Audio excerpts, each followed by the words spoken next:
सहयोग समाचार के एक और नए दिन में आपका स्वागत है। जैसा कि आज जानते हैं, आज की तारीख 18 दिसंबर है और आज हम इंटरनेशनल माइग्रेंट्स डे के दिवस के रूप में मनाते हैं, जिसे हम अंतर्राष्ट्रीय प्रवासी दिवस के रूप में भी जाना जाता है।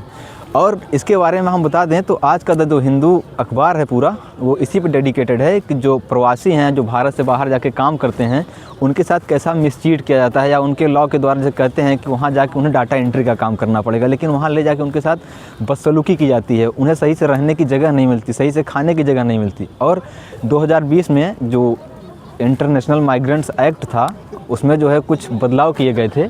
उसके तहत जो है उन्हें कहा गया था कि कुछ प्रिविलेजेस उनको दिए गए थे, लेकिन उसमें अभी फिर हाल ही में 2024 में कुछ बदलाव हुए, तो उनमें भी कुछ बातें निकल के सामने आई। तो जिन्होंने कहा गया है कि गवर्नमेंट चाहती है कि हम भारत से जो यूथ है उसे स्किल करें और उसे विदेशों में भेजें काम करने के लिए, क्योंकि हमारे पास यूथ पावर बहुत ज़्यादा है।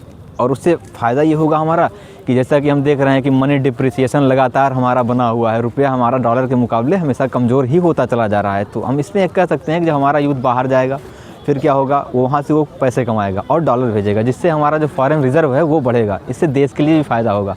लेकिन बात क्या है, असली बात तो आज इंटरनेशनल माइग्रेंट्स डे की होनी चाहिए, क्योंकि सारे अखबार इसी की ओर पूरा डेडिकेटेड हैं।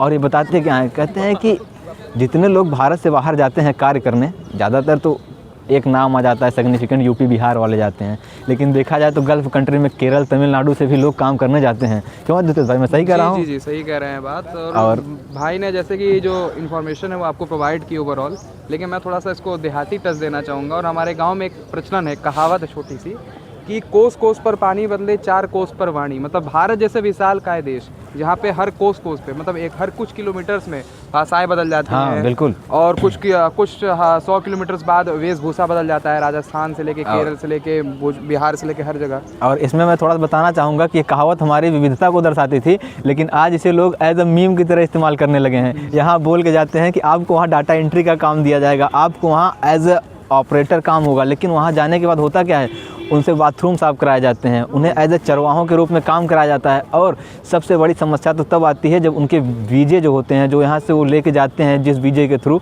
जब वापस आना होता है तो उनका वीज़ा जब्त कर लिया जाता है, जो बहुत सारी दिक्कतों का उन्हें सामना करना पड़ता है।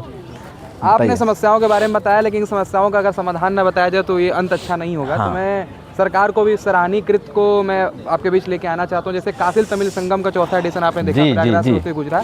तो ये ऐसा जो ये प्रयोजन स्टार्ट किया गया, ये इसलिए किया गया ताकि हम सारी विविधताओं को समझ पाएँ। क्योंकि अगर केरल माइग्रेंट होकर जाना है, तो हम अगर केरल के बारे में जानते होंगे, केरल की भाषाओं के बारे में जानते होंगे, केरल के खान पान को समझ रहे होंगे, चाहे केरल के लोग काशी मतलब कि उत्तर प्रदेश पूर्वांचल के क्षेत्र के जो नॉर्थ इंडिया की चीज़ों को समझेंगे, तो इससे उनका आना जाना, एक दूसरी जगह जॉब करना, एक दूसरी जगह रोजगार करना, ये सुगम हो जाएगा। तो इसके लिए गवर्नमेंट को भी बहुत धन्यवाद है और आभार है।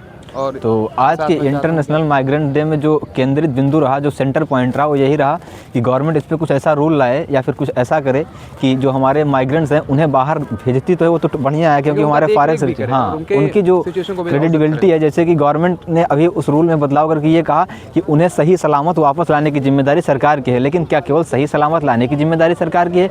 वहाँ जिस काम के लिए उन्हें भेजा जा रहा है, क्या उनसे वो काम करवाया जा रहा है? वहाँ रहने की सुविधाएँ, वहाँ खाने की सुविधाएँ और वहाँ उनसे साथ कैसा बिहेव किया जा रहा है, क्या ये सारी चीज़ें सरकार के अंडर नहीं आती? तो इसके लिए भी एक रूल बनाया जाए और एक कमेटी का गठन किया जाए, जिसके तहत सरकार ऐसे कुछ स्टेप्स ले सके कि अगर उनके साथ वहाँ कुछ मिसबिहेव या ऐसी घटनाएं घटती हैं जिनके कारण उनकी डिग्निटी, यानी उनके जो है जिस कार्य के लिए उन्हें ले जाया गया है, जो बता के उनके साथ जो मिसबिहेविंग की गई है, एक तरीके से धोखाधड़ी से कह सकते हैं हम, तो उससे बचने के क्या तरीके हो सकते हैं। और सबसे ज़्यादा बात ये होनी चाहिए कि जैसे वहाँ से कुछ लोग आते हैं तो बिचौलिए का काम करते हैं, क्योंकि वहाँ उनका कमीशन फिक्स हो जाता है। वो कहते हैं कि हम अपने देश से या अपने यहाँ से कुछ इतने बंदों को और लाएंगे, और यहाँ झूठ बोलते हैं कि आपको वहाँ एज अ मालिक वर्क करना है, लेकिन वहाँ नौकर से भी बदतर ज़िंदगी उनको जीनी पड़ती है।